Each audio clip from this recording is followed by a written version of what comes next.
Mula nang bata pa ako, naging bahagi na ng aking pang-araw-araw na ritual ang pagdidilig ng mga halaman sa aming hardin.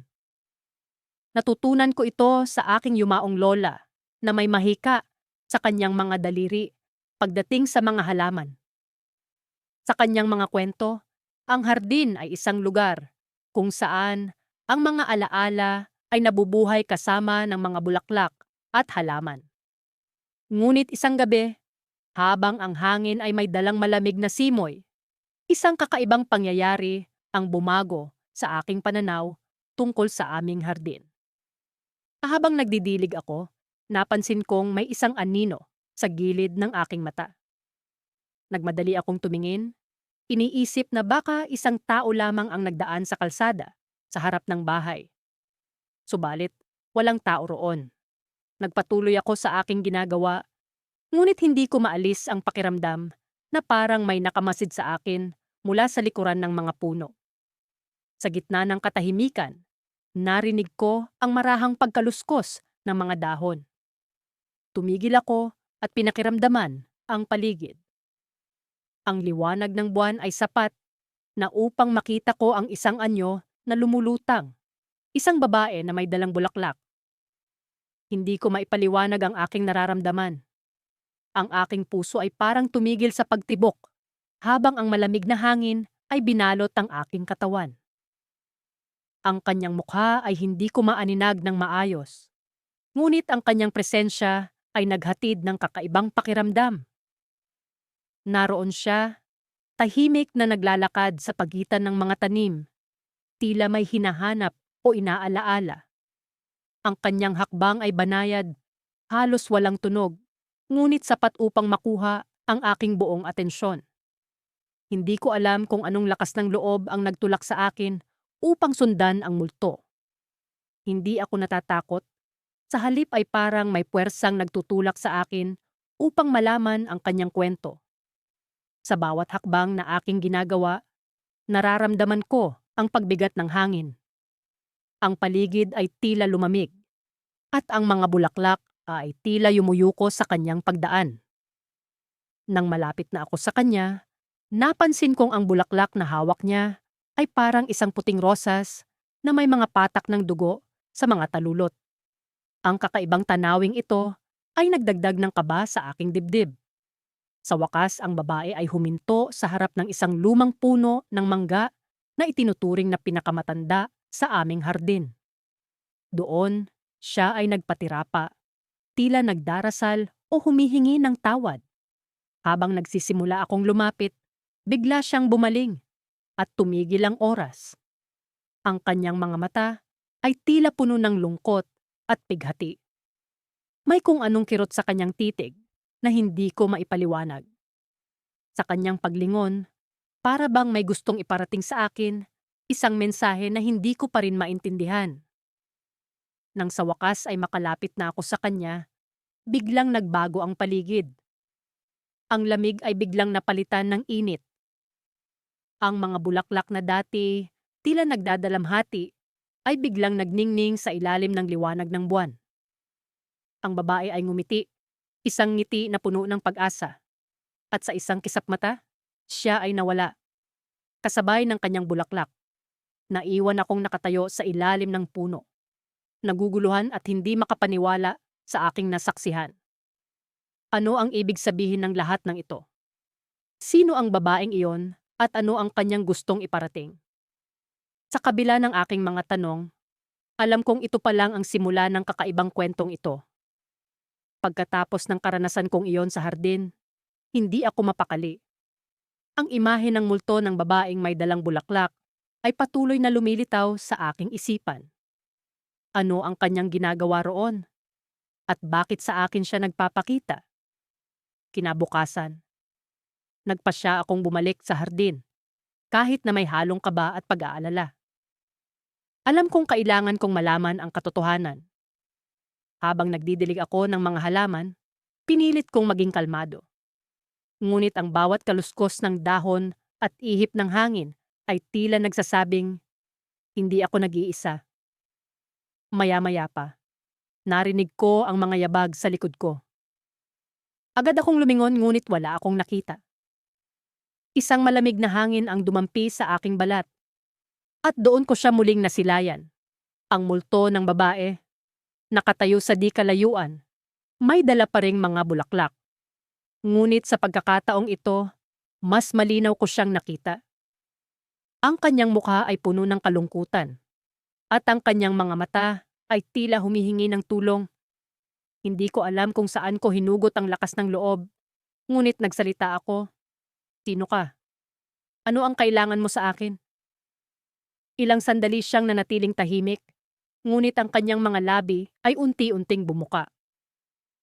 Ako si Isabela, ang sabi niya. Ang boses niya ay parang malamyos na awit ng hangin. Ilang taon na akong naglalakad dito sa hardin. Naghahanap ng makikinig sa aking kwento. Kinilabutan ako sa kanyang mga sinabi. Hindi ko alam kung dapat ba akong matakot o maawa. Bakit ka nandito? Ano ang kwento mo? Tanong ko. Pilit na pinipigilan ng panginginig ng aking boses. Dati akong nakatira sa mansyon na ito, sagot ni Isabela. Ngunit may nangyari sa akin, isang trahedyang hindi ko maipaliwanag. Noong gabing iyon, may nag-traitor sa akin. Hinabol ako dito sa hardin at sa aking pagtakas, nahulog ako sa balon. Nagtayuan ng balahibo ko sa kanyang kwento. Hindi ko maiwasang hindi makaramdam ng lungkot para sa kanya. Paano kita matutulungan? Tanong ko, puno ng simpatiya. Hanapin mo ang aking mga labi, sabi ni Isabela. At ilibing mo ako ng maayos. Hanggang hindi ito nagagawa, patuloy akong magiging kaluluwa na walang kapayapaan. Napuno ng determinasyon ang aking puso. Kailangan kong tulungan si Isabela. Kailangan kong tapusin ang kanyang pagdurusa. Ngunit bago ko pa man magawa ang anumang plano, isang malakas na hangin ang biglang humampas sa amin at si Isabela ay naglaho na parang bula. Nabalot ng katahimikan ang buong hardin at ang tanging naririnig ko ay ang tibok ng aking puso.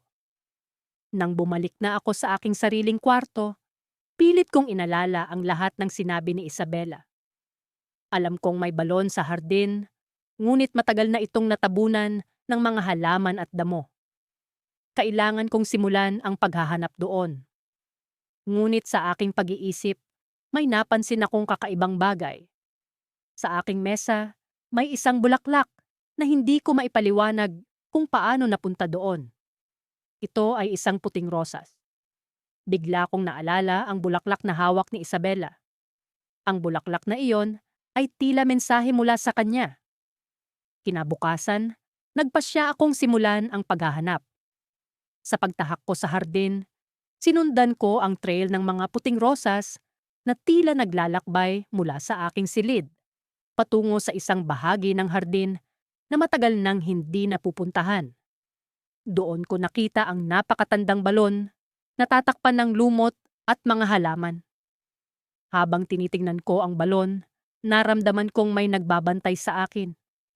At sa gilid ng aking paningin, nakita ko ang isang anino. Isang anino ng isang taong hindi si Isabela.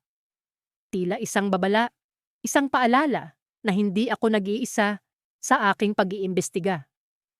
Sa aking paglapit sa balon, napansin kong may nakaukit sa gilid nito. Isang pangalan. Ang pangalan ng taong nagtaksil kay Isabela.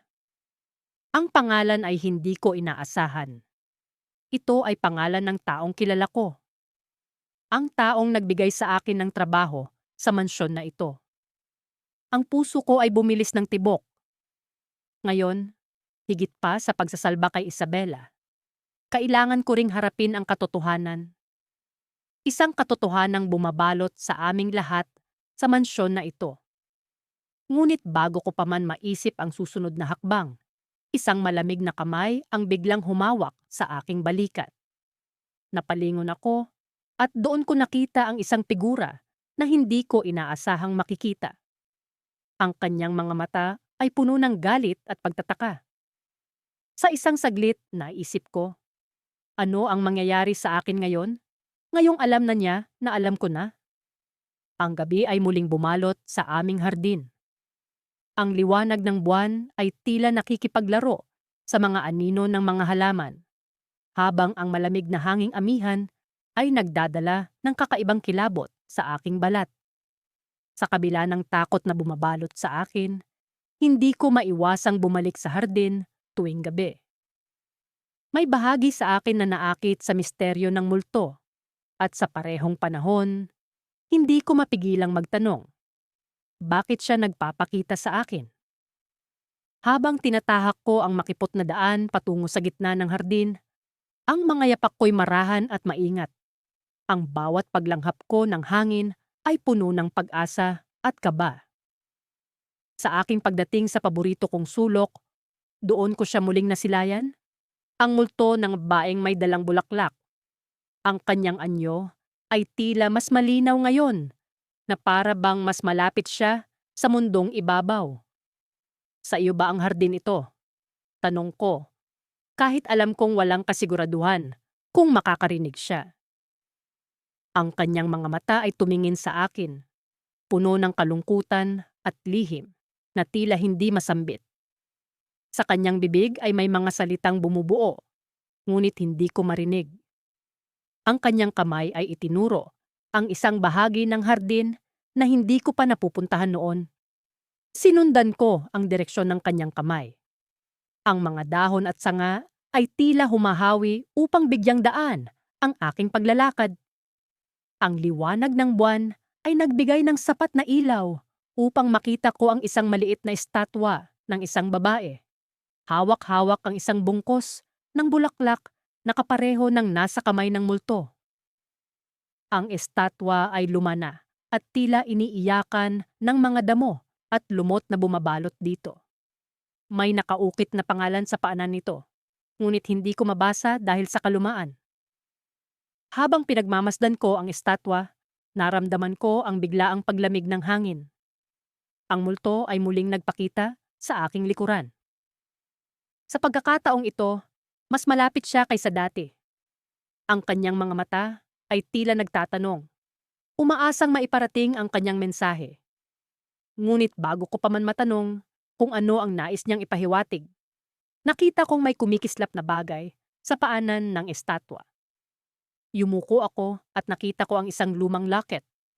Nang buksan ko ito, naroroon ang larawan ng isang batang babae na hawig sa multo. Sa likod ng larawan ay may nakasulat, "Para sa aking mahal na Clara, magpakailanman." Ikaw ba si Clara? Tanong ko sa multo, umaasang makakatanggap ng sagot.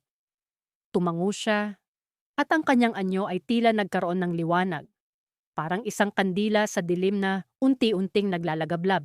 Habang iniisip ko kung paano ko siya matutulungan, narinig ko ang mga yabag ng ibang tao papalapit sa akin. Sa takot na baka may ibang makakita sa akin na tila nakikipag-usap sa hangin, mabilis kong ibinulsa ang locket at tumalikod. Ngunit bago pa ako makaalis, narinig ko ang isang malamig na tinig na nanggagaling sa likuran ko. "Siya ang aking kapatid," sabi ng tinig, na puno ng hinanakit at lungkot. Ako ang may kasalanan kung bakit siya naging multo. Napatingin ako sa pinagmulan ng tinig at nakita ko ang isang lalaki, halos kasing edad ko, nakatayo sa lilim ng mga puno. Ang kanyang mukha ay puno ng hinanakit at misteryo. Hindi ko alam kung ano ang ibig niyang sabihin, at ang kanyang presensya ay nagdala ng bagong takot sa aking puso. Bakit? Paano? Ang tanging nasabi ko bago siya naglakad papalapit sa estatwa. Hinarap ang multo at nagsimulang magsalita sa wika ng matagal nang nakalimutan. Habang nagsasalita siya, ang anyo ni Clara ay tila nagiging mas malinaw at ang kanyang kalungkutan ay unti-unting nawawala. Ngunit bago pa man matapos ang ritual na ginagawa ng lalaki, isang malakas na ihip ng hangin ang dumaan sa amin. At sa isang iglap, lahat ng liwanag ay naglaho. Ang multo ni Clara ay nawala, at ang lalaki ay nawalan ng malay sa paanan ng estatwa. Sa gitna ng kadiliman, naiwan akong nag-iisa, may hawak na lihim na hindi ko ganap na nauunawaan. Sino ang lalaking yon? At paano ko matutulungan si Clara? Ang mga tanong na ito ay bumabagabag sa akin habang iniwan ko ang hardin. May pangakong babalik kinabukasan. Umaasang makahanap ng mga kasagutan. Ngunit sa aking pag-alis, isang bagay ang sigurado. Hindi pa ito ang katapusan ng aking koneksyon kay Clara at sa misteryo ng hardin. Simula ng bahagi 4. Hindi ko na mabilang kung ilang beses akong binulabog ng multo sa aming hardin. Ang bawat gabi tila nagiging mas masalimuot at nakakabagabag.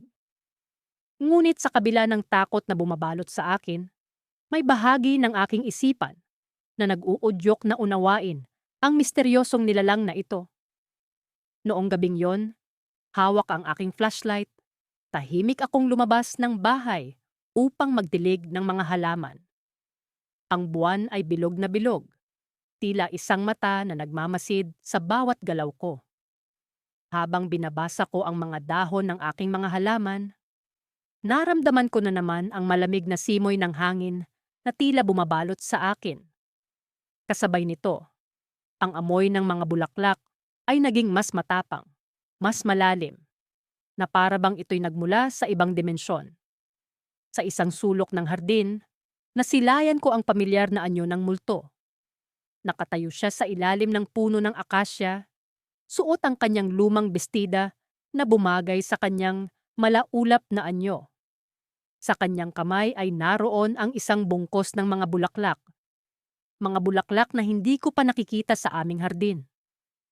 Ang kanyang mga matay, tila naglalaman ng kasaysayang hindi ko mawari. Ngunit sa gabi ring iyon, may kakaibang nangyari. Sa halip na tumayo lamang sa isang tabi, unti-unti siyang lumapit sa direksyon ko. Ang bawat hakbang niya'y hindi naririnig, ngunit dama ko ang bigat ng kanyang presensya. Pinakawalan ko ang flashlight at binitiwan ang hose na hawak ko. Tila nawala ang kontrol sa aking katawan. Anong kailangan mo sa akin? Ang naibulalas ko, kahit na alam kong hindi niya ako maririnig. Ngunit sa aking pagkabigla, tumigil siya sa kanyang paglalakad at tumingin sa akin. Ang kanyang labi bahagyang gumalaw, at sa isang iglap, narinig ko ang malamig na tinig na nagmula sa kawalan. Katarungan, ang sagot niya. Tila isang alingaw-ngaw na umalingaw-ngaw sa aking isipan. Ang isang salitang iyon ay nagdala ng bigat at pasaning hindi ko inaasahan. Anong katarungan ang kanyang hinahanap? At sino ang nagdala sa kanya sa ganitong kalagayan? Hindi ko maiwasan ang pag-usisa, kaya't nagdesisyon akong sundan siya. Lumakad siya patungo sa isang bahagi ng hardin na bihira kong puntahan. Isang lumang balon na matagal nang hindi ginagamit. Puno ito ng mga damo at mga ligaw na halaman. Ang paligid nito'y tila may sariling buhay, naglalaman ng mga lihim na hindi ko pa natutuklasan. Nang siya'y tumigil sa tabi ng balon, inilahad niya ang mga bulaklak na hawak. Ang mga ito'y tila sumisigaw ng mga salitang hindi ko maintindihan. Ngunit ramdam ko ang kanilang pighati. Sila'y para sa akin, ang muling wika ng multo, habang ang mga bulaklak ay nahulog sa lupa. Tila mga luha ng kaluluwa. Bigla akong nakaramdam ng pagnanais na alamin ang kanyang kwento. Hinaplos ko ang lumang bato ng balon, at sa hindi inaasahang pagkakataon, lumubog ito ng bahagya na nagbukas ng maliit na butas. May kung anong bagay ang kumislap sa loob. Hindi ko mapigilan ang aking sarili, kaya't dinukot ko ito. Isang lumang pendant ang nahawakan ko, puno ng alikabok at lupa. Ngunit sa kabila ng kalumaan nito, may kakaibang enerhiya itong taglay. Sa likod ng pendant, may nakaukit na pangalan. Isa itong pangalan na hindi ko pa naririnig, ngunit tila pamilyar sa akin. Maria Clara. Bulong ko sa aking sarili, habang ang mga piraso ng palaisipan ay unti-unting nagsisimulang magtagpo sa aking isipan. Ang multo ay hindi lamang basta multo. Siya'y si Maria Clara, isang babaeng biktima ng kasaysayan, nakalibing sa mga lihim ng nakaraan, Ngunit bago pa man ako makapag-isip ng susunod na hakbang, isang malamig na kamay ang humawak sa aking balikat. Napalingon ako at sa aking pagkagulat, hindi na si Maria Clara ang nakatayo sa aking harapan. Isa na itong mas malaking anino, mas nakakatakot, tila halimaw na nagmumula sa pinakamadilim na bahagi ng aming hardin. Sa isang iglap, nawala ang lahat ng liwanag. Ang buwan ay natakpan ng makapal na ulap at ang aking paligid ay binalot ng kadiliman. Sa aking dibdib, ang pendant ay nagkikislapan, tila nagbibigay ng babala sa paparating na panganib. Ngunit ang oras ay wala ng puwang para sa pag-iisip. Kailangan kong pumili. Ang suungin ng dilim kasama si Maria Clara o tumakas at iwan ang kanyang kwento na hindi pa natatapos. Sa pagbabalik ng liwanag, sa aking harapan ay isang landas na hindi ko pa natatahak, puno ng misteryo at panganib. Isang hakbang paatras at ako'y nagdesisyon. Ngunit bago ko pa man maisakatuparan ang aking plano, isang malakas na ugong ang pumunit sa aking paligid at ang lahat ay nagdilim. Ang pagdilig ng halaman sa gabi ang isa sa mga paborito kong gawain. Ang katahimikan ng paligid, ang malamig na simoy ng hangin, at ang mga bituin sa kalangitan ay tila nagbibigay sa akin ng kapayapaan. Ngunit simula nang makita ko ang multo ng babae na may dalang bulaklak sa aming hardin, nagbago ang lahat. Ang dati kong paboritong gawain ay tila naging isang bangungot na hindi ko matakasan. Kinagabihan, habang hawak ang bote ng pandilig at iniikot ang nozzle nito upang lumabas ang tubig, naramdaman ko ang kakaibang lamig sa paligid. Ang mga dahon ng halaman ay tila nanginginig kahit walang hangin na umiihip. Nilingon ko ang paligid, sinisiguradong wala akong ibang kasama, ngunit naramdaman ko ang presensya niya.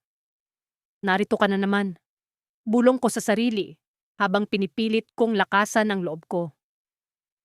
Alam kong hindi ko dapat siya katakutan, ngunit paano mo nga haharapin ang isang bagay na hindi mo maipaliwanag? Isang nilalang na hindi mo matukoy kung buhay o patay? Ngunit sa gabing ito, kakaiba ang aking naramdaman. Ang multo ng babae ay hindi lamang basta naglalakad. Narinig ko ang kanyang mahinang hikbi. Para bang may dinadala siyang pighati na hindi niya maibulalas. Sa aking pagkakaalam, ang mga multo ay karaniwang nagmumulto dahil may hindi pa sila natatapos o may hindi pa sila natutuklasan sa kanilang nakaraan. Ngunit ano kaya ang kanyang kwento? Lumapit ako sa gitna ng hardin, kung saan madalas ko siyang nakikitang naglalakad. At doon, sa ilalim ng liwanag ng buwan, nakita ko siyang nakaupo sa isang lumang bangko. May hawak na bulaklak na tila ba nilalamukos niya sa kanyang mga kamay. Ang kanyang anyo ay tila mas malinaw ngayon. Ang kanyang mga mata ay puno ng kalungkutan. At ang kanyang damit ay tila isang puting bestida na animoy kinuha mula sa ibang panahon. Ikaw ba'y nawawala? Ang tanong ko, kahit pa alam kong maaring hindi siya sumagot. Ngunit sa aking gulat, tumingin siya sa aking direksyon. Ang kanyang mga mata ay tila sumisilip sa kaibuturan ng aking pagkatao. Hindi ako nawawala. Ang sagot niya sa isang tinig na malamig, ngunit puno ng pighati. Ako'y naghahanap. Naghahanap ng ano? Ang tanong ko, habang ang kaba sa aking dibdib ay unti-unting lumuluwag. Sa kabila ng kanyang anyo, naramdaman kong hindi siya nananakit. Marahil ay nangangailangan lamang siya ng tulong. Naghahanap ng isang bagay na akin, ang sagot niya. Isang bagay na kinuha mula sa akin. Saglit na katahimikan ang namayani. Ang kanyang mga mata ay bumaling sa bulaklak na hawak niya. Ang bulaklak na ito, sabi niya, ay simbolo ng aking pag-ibig. Ngunit ang pag-ibig na iyon ay tinanggal mula sa akin ng walang awa. Doon ko naintindihan ang kanyang hinaing, isang kwento ng pag-ibig na hindi nabigyan ng pagkakataon. Isang pighati na nagdulot sa kanya upang hindi matahimik. Mayroon bang magagawa ako upang matulungan ka? Tanong ko, puno ng pag-aalala. Alam kong hindi ko kayang solusyonan ang kanyang problema, ngunit nais kong subukan. Sa ilalim ng lumang puno, sabi niya, doon ninakaw ang lahat sa akin. Kung maibabalik mo lamang ang nasa ilalim ng punong iyon, marahil ay makakahanap na ako ng kapayapaan. Hindi ko alam kung anong nasa ilalim ng puno, ngunit alam kong kailangan kong subukan. Ang bawat hakbang ko patungo sa puno ay puno ng kaba at pananabik. Sa ilalim ng liwanag ng buwan, nagsimula akong maghukay gamit ang aking mga kamay, hanggang sa maramdaman ko ang isang bagay na matigas. Isang lumang kahon ang aking nahukay. Ang kahon ay tila kinain na ng panahon. Ngunit kita kong may nakaukit na pangalan sa ibabaw nito. Ang pangalan ay hindi pamilyar sa akin. Ngunit sa sandaling iyon, naramdaman kong ito ang susi sa kalayaan ng multo. Binuksan ko ang kahon, at sa loob nito ay natagpuan ko ang isang singsing at isang sulat. Ang singsing ay lumang-luma na, ngunit ang kinang nito ay hindi pa rin nawawala. Ang sulat, bagaman kupas na, ay may mga salitang puno ng pag-ibig at pangako. Ngunit bago ko pa man maunawaan ang nilalaman ng sulat, narinig ko ang isang kaluskos mula sa likuran ko. Sa paglingon ko, nakita ko ang multo na nakatayo sa aking harapan. Ang kanyang mukha ay puno ng pag-asa. Ngunit sa likod niya, sa kadiliman ng hardin, may isa pang anino na unti-unting lumalapit. Isang malamig na hangin ang dumaan, at bago ko pa man maipasa sa kanya ang singsing, naramdaman ko ang isang kamay na dumampot sa akin mula sa likod. Ang mundo ko'y biglang nagdilim, at ang huling narinig ko ay ang kanyang tinig na puno ng pagsusumamo. Pakawalan mo ako. Nang gabing yon, ang hangin ay tila may dalang bulong ng nakaraan. Habang ako'y nagdidilig ng mga halaman sa aming maliit na hardin, ang liwanag ng buwan ay tila mas maliwanag kaysa dati, na para bang ito'y may nais ipakita sa akin. Ang mga dahon ng mga puno ay nagtatangisang parang mga kamay na nagpapahiwatig ng babala. Ngunit sa kabila ng lahat ng ito, hindi ko maialis ang pakiramdam na may nagmamasid sa akin. Simula ng unang beses kong makita ang multo ng babaeng may dalang bulaklak, ang bawat gabi ay naging tila misteryo sa aking buhay. Madalas kong naiisip kung sino siya at ano ang kanyang layunin. Sa aking panaginip, ang kanyang mukha ay nagiging mas malinaw, ang kanyang mga mata ay puno ng lungkot, at ang kanyang mga labi ay tila may nais sabihin, ngunit walang tinig na lumalabas. Habang nagdidilig, naramdaman kong parang lumamig ang hangin sa aking paligid. Isa na namang tanda na siya ay malapit. Ang mga bulaklak sa aking harapan ay parang nagkaroon ng kakaibang ningning, at ang kanilang mga talulot ay bumuka na tila ba may inaanyayahan. Sa likod ng mga ito, nakita ko siyang muli, ang multo ng babae na may dalang bulaklak. Ang kanyang anyo ay hindi nagbago. Siya'y nakasuot ng mahaba at puting damit, at ang kanyang buhok ay sumasayaw sa hangin kahit walang simoy. Ngunit ngayong gabi, may kakaiba sa kanyang presensya. Ang kanyang mga mata ay tila mas determinadong makipag-ugnayan sa akin. Hindi ko maialis ang tingin ko sa kanya, at habang lumalapit siya, ang tibok ng puso ko ay bumilis. Anong kailangan mo sa akin? Tahimik kong tanong, kahit alam kong hindi ko siya maririnig na sumagot. Ngunit sa aking pagkagulat, siya'y tumigil sa harapan ko at inabot ang isang bulaklak na tila mula sa kawalan. Isang rosas na may kakaibang kulay, hindi pula, hindi puti, kundi isang bagay na nasa pagitan. Ang kanyang mga mata ay nag-iba, tila ba nagmamakaawa. Nang hawakan ko ang bulaklak, isang malamig na hangin ang bumalot sa akin, at sa isang iglap, ang paligid ko ay nagbago. Ang hardin ay nawala, napalitan ng isang malawak na parang napuno ng mga rosas na katulad ng ibinigay niya sa akin. Sa gitna ng parang na iyon, may isang lumang bahay na tila wala nang nakatira. Ngunit kahit paano, alam kong may bahagi ng aking pagkatao na pamilyar sa lugar na iyon. Naglakad ako papunta sa bahay habang ang multo ay tahimik na sumusunod sa aking likuran. Ang bawat hakbang ay puno ng kaba at pagtataka. Nang makarating ako sa pintuan, ito'y kusa na lamang bumukas. Sa loob nakita ko ang mga larawan sa dingding. Mga larawan ng isang pamilya na tila masaya. Ngunit may isang mukha na agad kong nakilala. Ang multo ng babaeng may dalang bulaklak. Siya ay isa sa mga nasa larawan. Kasama ang isang batang babae na may hawig sa akin. Isang kakaibang pakiramdam ang bumalot sa akin, na para bang may itinatagong lihim na unti-unting lumilinaw. Ako ba ang batang iyon? Tanong ko sa sarili, habang ang mga alaala ng nakaraan ay naglalaban para sa aking pansin. Bago ko pa man lubusang maproseso ang aking nadarama, isang kaluskos ang narinig ko mula sa itaas. Ang aking mga mata ay napatingin sa hagdanan, kung saan may isang anino ng lalaki na bumaba. Ang kanyang anyo ay hindi ko maaninag, ngunit ang kanyang presensya ay nagpaparamdam ng panganib. Ang multo ng babae ay biglang naglaho, at ang bulaklak na hawak ko ay nalaglag sa sahig. Ang anino ay lumapit sa akin.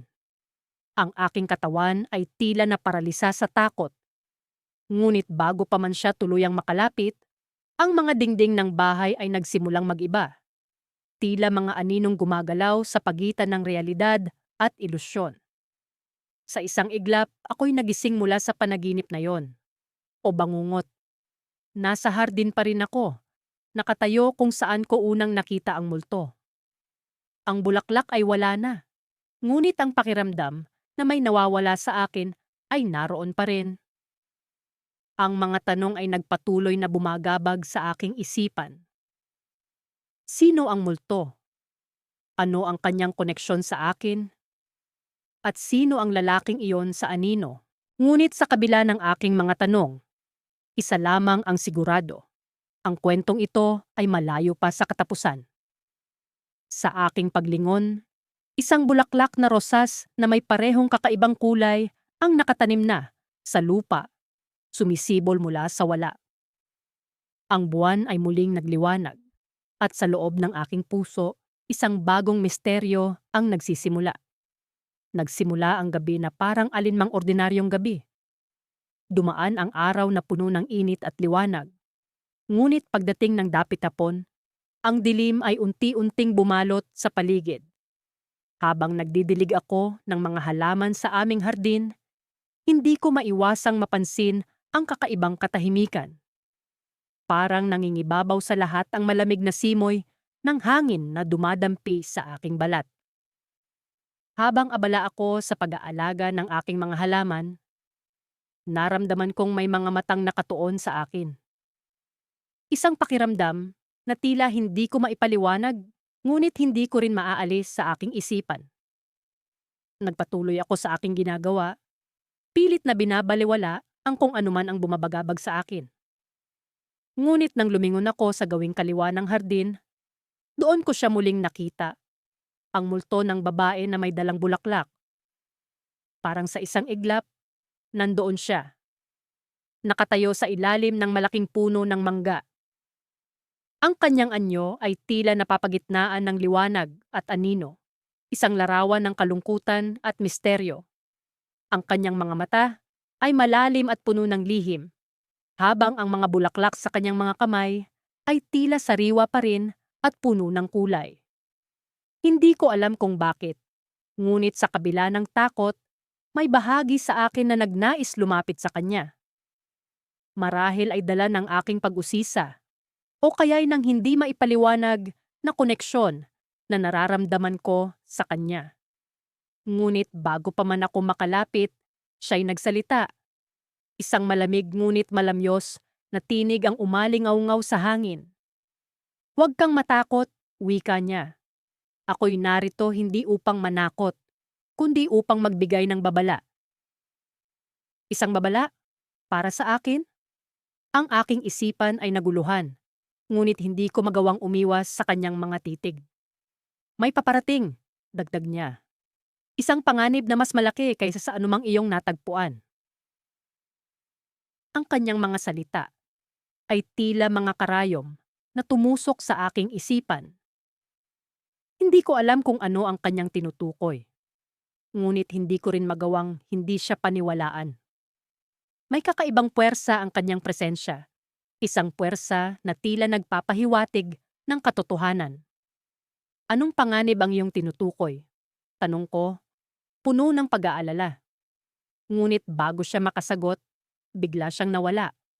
Parang bula na naglaho sa hangin.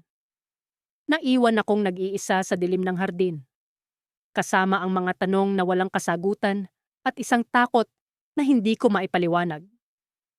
Agad kong tinapos ang pagdidilig at pumasok sa bahay, ngunit ang mga salita ng multo ay nananatiling naglalaro sa aking isipan. Ang kanyang babala ay parang isang sumpa na hindi ko matakasan. Ano ang kanyang tinutukoy na panganib? At bakit ako ang kanyang binalaan? Habang nakahiga sa aking kama, hindi ko magawang ipikit ang aking mga mata. Ang bawat tunog sa paligid ay tila nagdadala ng panganib, bawat anino ay nagkukubli ng lihim. Ngunit sa kabila ng lahat, naroon pa rin ang hindi ko maipaliwanag na koneksyon sa multo ng babae. Parang may bahagi sa akin na nais siyang tulungan, naisin man o hindi. Sa isang iglap, napagtanto ko na may kailangan akong gawin. Kailangan kong alamin ang katotohanan sa likod ng kanyang babala. Kailangan kong tuklasin ang kanyang kwento, ang kanyang pinagmulan, at ang dahilan ng kanyang pagbalik sa mundong ito. Ngunit paano? Paano ko sisimulan ang paghahanap sa mga kasagutan sa mga tanong na ito? At sa kaibuturan ng aking isipan, isang bagong tanong ang bumabalot sa akin. Isang tanong na tila mas nakakatakot kaysa sa lahat ng iba pa. Baka kaya ako ang panganib na tinutukoy niya. Hindi pa rin maalis sa aking isipan ang mga nakita ko sa hardin noong mga nakaraang gabi.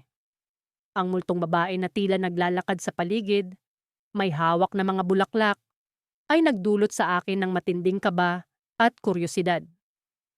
Hindi ko na mabilang kung ilang pagdidilig na ang nagawa ko habang palaging nakikiramdam sa paligid. Umaasang hindi ko na siya muling makikita. Isang gabi, habang ako'y nagdidilig, naramdaman kong may malamig na hangin na dumaan sa aking likuran. Kinilabutan ako, ngunit pinilit kong magpatuloy sa aking ginagawa. Nagtangka akong huwag pansinin ang kakaibang pakiramdam, ngunit hindi ko napigilan ang aking sarili na lumingon. Wala akong nakita, pero alam kong may ibang presensya roon. Napapikit ako at nagdasal na sana'y hindi na ito magpakita pa. Subalit, sa pagbukas ng aking mga mata, nakita ko siya. Ang multo ng babae, ngayon ay mas malinaw kaysa dati. Ang kanyang puting bestida ay lumulutang sa malamlam na liwanag ng buwan, at ang kanyang mga mata ay tila nagsusumamo. Ano ang kailangan mo? Ang tanong ko, kahit sa pag-aakalang hindi niya maririnig ang aking tinig. Sa aking pagkagulat, tumugon siya. Tulong, sabi ng babae. Ang kanyang boses ay malamig at puno ng hinanakit. Makinig ka sa akin. Nanatili akong nakatayo. Nanginginig sa takot, ngunit hindi makagalaw. Ang kanyang boses ay parang alingaw-ngaw na bumabalot sa akin. Ako'y si Maria, patuloy niya. May lungkot sa kanyang mga mata. Ang hardin na ito ay naging saksi sa aking huling mga araw. At ngayon, kailangan kong malaman mo ang katotohanan. Naguguluhan man sa kanyang mga sinabi, sinubukan kong intindihin ang kanyang mensahe. Anong katotohanan? Ang tanong ko, habang unti-unting nawawala ang aking takot. Ang bulaklak na hawak ko, sagot ni Maria, ay mahalaga. Ito'y simbolo ng aking pag-ibig at pagdurusa. Sa ilalim ng malaking puno, sa gitna ng hardin, doon mo matatagpuan ang aking lihim. Nagulumihanan ako sa kanyang sinabi. Ano ang ibig niyang ipakahulugan? At bakit tila napakahalaga ng bulaklak na hawak niya? Ngunit bakit ako? Ang tanong ko, nagtataka. Kung bakit ako ang napili niya sa lahat ng tao? Dahil ikaw ay may malasakit sa hardin na ito, sagot niya. Ang kanyang mga mata ay puno ng pag-asa. Ikaw lang ang may kakayahang magbigay ng katarungan sa aking kaluluwa. Hindi ko alam kung paano ito tatanggapin. Ngunit sa kabila ng aking pag-aalinlangan, naramdaman ko ang bigat ng kanyang sitwasyon. Pakiramdam ko'y konektado ako sa kanya sa hindi maipaliwanag na paraan. Tumingin siya sa akin ng may pakiusap. Pakisuyong hanapin mo ang katotohanan sa ilalim ng puno. Doon mo matutuklasan ang dahilan ng aking pagpaparamdam. Habang naglalaho ang kanyang anyo, naiwan akong tulala sa gitna ng hardin. Ang mga tanong sa aking isipan ay tila nag-uumapaw, pero isa lang ang malinaw.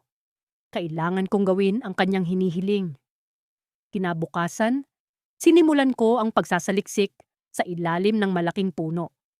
Hinukay ko ang lupa sa paligid nito. At sa lalim ng aking paghuhukay, may nadama akong matigas na bagay. Nang aking alisin ang lupa, natagpuan ko ang isang lumang kahon. Ang kahon ay may kalawang na at halos hindi na mabuksan. Ngunit sa aking pagpupumilit, nagawa kong buksan ito. Sa loob ng kahon, may mga lumang sulat at isang larawan. Ang larawan ay ng isang magkasintahan at sa likod nito ay may nakasulat na mga salita. Sa aking pinakamamahal, hanggang sa dulo ng walang hanggan.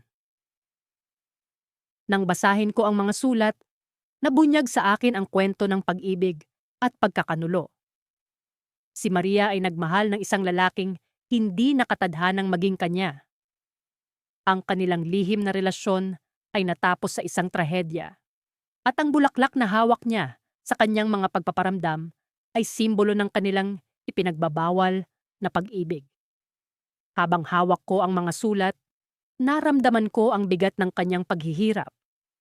Ngayon, nauunawaan ko na ang kanyang pagparito ay hindi para takutin ako, kundi para humingi ng katarungan at kapanatagan. Ngunit sa likod ng mga lihim na ito, isang mas malalim na misteryo pa ang lumitaw. Ang larawan ng lalaki sa sulat ay may pamilyar na mukha, ang mukha ng aking lolo. Sa puntong ito, napatigil ako. Paano ito nangyari? At ano ang koneksyon ng aking pamilya sa trahedyang ito? Habang sinusubukan kong intindihin ang lahat, narinig ko ang isang boses sa aking likuran. Isang boses na hindi ko inaasahang marinig muli. Anak, oras na para malaman mo ang katotohanan. Lumingon ako at nakita ko ang aking ina. Ngunit ang kanyang anyo ay tila nagmula sa ibang mundo. Puno ng lihim na matagal nang inilihim. Sa gabing iyon, ang liwanag ng bilog na buwan ay tila mas maliwanag kaysa sa karaniwan. Ang bawat sulok ng aming hardin ay malinaw na nakikita. Ako'y nagdidilig ng mga halaman, isang gawain na nakasanayan ko ng gawin tuwing gabi. Ang mga bulaklak ay tila mas masigla sa ilalim ng malamlam na liwanag ng buwan. At ang simoy ng hangin ay may dalang kakaibang lamig na nagpapatindig ng balahibo ko. Habang abala ako sa pagdidilig, naramdaman kong may presensyang nagmamasid sa akin. Nasanay na ako sa ganitong pakiramdam mula nang una kong makita ang multo ng kababae sa aming hardin. Hindi ko alam kung bakit, pero sa halip na matakot, may bahagi ng aking kalooban na nagsasabing hindi siya nananakit. Sa katunayan, sa mga nakalipas na gabi, unti-unti ko siyang nakikilala sa pamamagitan ng kanyang mga kilos at anyo. Siya ay isang babaeng nakasuot ng lumang damit na tila mula pa sa sinaunang panahon. May dala siyang bulaklak at sa bawat paglabas niya, palaging bago ang mga ito. Laging sariwa, laging maganda. Parang siya mismo ang nag-aalaga sa mga ito, kahit na siya'y isa ng multo. Ngayong gabi, muli siyang nagpakita. Sa halip na dumaan sa karaniwang ruta niya sa likod bahay, lumapit siya sa akin. Ang kanyang mga matay tila puno ng lungkot at pagnanasa na iparating ang isang mensahe. Ngunit sa kabila ng kanyang katahimikan, tila nauunawaan ko ang kanyang nais sabihin. Nandito ka na naman, bulong ko sa kanya, kahit alam kong hindi siya sasagot. Ngunit sa pagkakataong ito, nagulat ako nang marinig ko ang kanyang tinig.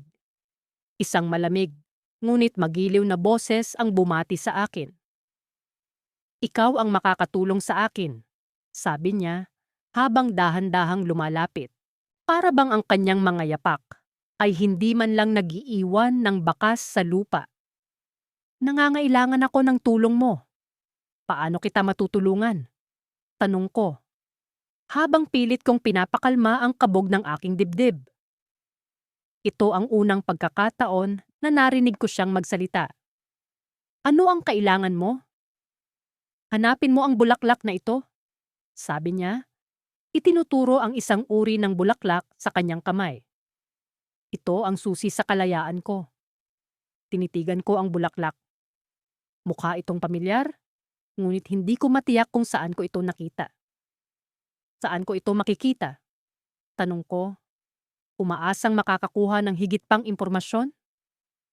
Sa lugar kung saan ako nawala, sagot niya, ang kanyang tinig ay puno ng pighati. Ang lugar na tinakasan ko ngunit hindi ko na muling natagpuan. Bago ko pa man siya matanong ng lubos, unti-unti siyang nawala, tulad ng usok na hinipan ng hangin. Naiwan akong nag-iisa sa gitna ng hardin. Ang kanyang mga salita ay nag-uumapaw sa aking isipan. Kinabukasan, hindi maalis sa isip ko ang kanyang sinabi. Kailangan kong hanapin ang bulaklak na iyon. Subalit, paano ko hahanapin ang isang lugar na hindi ko alam? Sa kabila ng pag-aalinlangan, may kakaibang damdamin ang nagtutulak sa akin na gawin ito. Sa aking pag-iisip, bumalik sa akin ang alaala ng isang lumang kwento na madalas ikwento ng aking lola. Kwento ito ng isang dalagang nawala sa kagubatan na malapit sa aming bayan. Sabi ng mga matatanda, nakita raw ang dalaga na may dalang bulaklak bago ito nawala at hindi na muling nakita. Hindi ko maiwasang isipin na baka ang kwento ng lola ko ay may kinalaman sa multo ng babaeng aking nakikita. Baka siya ang dalagang iyon. At ang bulaklak na kanyang dala ay may mahalagang papel sa kanyang pagkawala. Kailangan kong malaman ang katotohanan. Kailangan kong pumunta sa kagubatan at hanapin ang lugar na iyon. Ngunit bago pa man ako makapagdesisyon, isang hindi inaasahang bisita ang dumating sa aming bahay. Isang matandang babae na may dalang basket ng mga prutas. Hindi ko siya kilala, ngunit may kakaibang pamilyaridad ang kanyang mukha. Ikaw ang dalaga sa hardin, sabi niya habang nakangiti sa akin. Alam ko kung ano ang hinahanap mo. Nagtataka at naguguluhan, tinanong ko siya. Paano mo nalaman? Sino ka?